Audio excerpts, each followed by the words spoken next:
I met Malini, my co-founder, in late 2017. We started talking and I told her I'm from Himachal, and she said, oh, could you please get me some raw honey from the beekeepers directly? And that was my first step I think I took towards getting honey or knowing honey.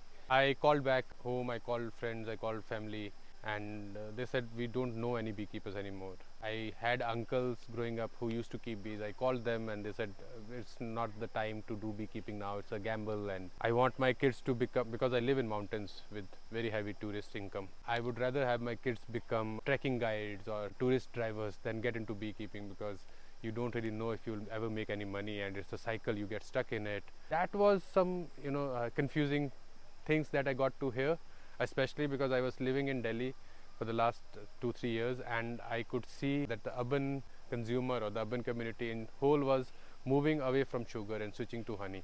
So I was assuming that beekeepers would be increasing, there would be more demand of honey, and there would be prosperity in the industry. But these confusing questions got me thinking, and I think that's when the seed planted to know more about this industry. I got exposed to the inner workings of the so-called mafia, the beekeeping mafia, or you can say honey mafia, where they all collectively decide very dismal prices for the beekeepers, and the beekeepers have to offer the honey at those prices because they have no other options. And that's when I started thinking, okay, I need to do something about it.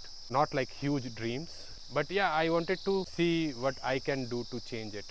And from there I think it started, and then we met the right kind of people and it started snowballing. I and Malini both use this phrase very often, that we think bees have adopted us, because the kind of experiences we have or the kind of support we get from people in general, it doesn't feel real. I think it's only possible because yes, bees have adopted us.